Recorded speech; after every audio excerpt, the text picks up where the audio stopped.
Hello, law students and legal practitioners. Today, we will analyze the case of SLC versus Concentrix Philippines. NPC case number 21-173 decided by the National Privacy Commission in 2024. Let's begin. Here are the doctrines of this case. Improper disposal under Section 27 of the Data Privacy Act of 2012 requires substantial evidence that personal or sensitive personal information was knowingly or negligently disposed, discarded, or abandoned in a publicly accessible area or placed in a container for trash collection without adequate safeguards. Mere loss or inability to account for a document does not automatically constitute improper disposal absent proof of the manner and location of disposal. Even where improper disposal is not sufficiently proven, a personal information controller, PIC, may still be held liable for failure to comply with its obligations under Section 20 of the DPA, particularly the duty to implement reasonable and appropriate organizational, physical, and technical measures to protect personal data. Failure to establish secure processes for tracking, handling, and safeguarding personal information constitutes a violation of the PIC's statutory obligations. Nominal damages may be awarded to vindicate a data subject's violated right even in the absence of proof of actual damage, where a PIC's non-compliance with the DPA is sufficiently shown. I will now give you the facts of this case. Complainant SLC was an employee of Concentrix Phils, assigned at its Ayala Land TechnoHub site. In June 2021, she inquired with Concentrix's Human Resources Department regarding her entitlement to SSS sickness benefits due to an upcoming surgery. She was provided with a list of requirements and subsequently submitted the necessary documents for processing. After her surgery, SLC returned to work and formally submitted her sickness benefit application, together with medical records and other supporting documents. She signed a checklist of submitted documents and informed her manager of the submission via Facebook Messenger. SLC later followed up multiple times on the status of her application.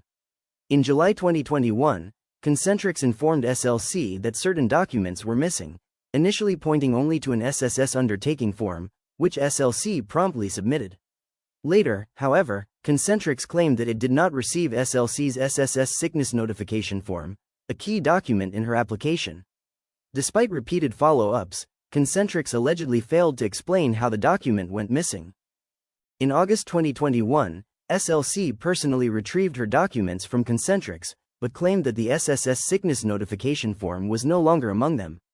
She subsequently resigned and filed a complaint with the National Privacy Commission, alleging that Concentrix violated Section 27 of the DPA, improper disposal. She claimed that the loss of the form caused her stress and delayed her benefit claims. Concentrix denied liability, arguing that it never received the missing form in the first place and therefore could not have improperly disposed of it. It further asserted that all documents actually received were securely handled and later returned to SLC. Here are the issues resolved by the National Privacy Commission. Issue 1. Whether Concentrix is liable for improper disposal under Section 27 of the Data Privacy Act. No, Concentrix is not liable for improper disposal.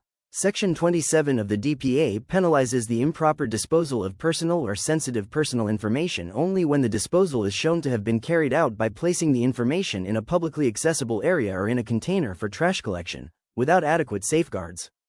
The complainant must prove all elements of improper disposal by substantial evidence. The Commission found that SLC failed to prove that Concentrix actually received the missing SSS sickness notification form. The internal routing slip, checklist of requirements, and email exchanges did not conclusively establish that the form was included in her submission. More importantly, there was no evidence that the document was disposed of, discarded, or abandoned in a public area or trash container. Mere loss or absence of a document, without proof of its disposition, does not satisfy the elements of Section 27. Issue 2. Whether Concentrix complied with its obligations as a personal information controller under Section 20 of the Data Privacy Act. No, Concentrix failed to fully comply with its obligations as a PIC. Section 20 of the DPA requires personal information controllers to implement reasonable and appropriate measures to protect personal data, including systems for tracking receipt, processing, storage, and retrieval of documents containing personal and sensitive personal information. While improper disposal was not proven, the circumstances showed that Concentrix lacked reliable systems and safeguards for properly tracking and handling employee documents. The inconsistency in its internal handling of SLC's application, coupled with the absence of clear procedures for document receipt and verification, demonstrated non-compliance with Section 20. As PIC, Concentrix bore the burden of ensuring data security, which it failed to discharge adequately. Issue 3. Whether SLC is entitled to damages. Yes, SLC is entitled to nominal damages. Article 2221 of the Civil Code allows the award of nominal damages to vindicate a legal right that has been violated, even where no actual damages are proven. The DPA allows restitution pursuant to civil law principles.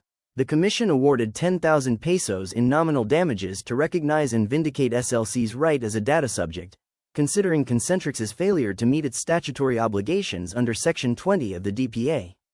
The award was not compensatory, but symbolic, to emphasize the importance of compliance with data protection duties. Thank you for listening and happy learning. See you again for our next case discussions.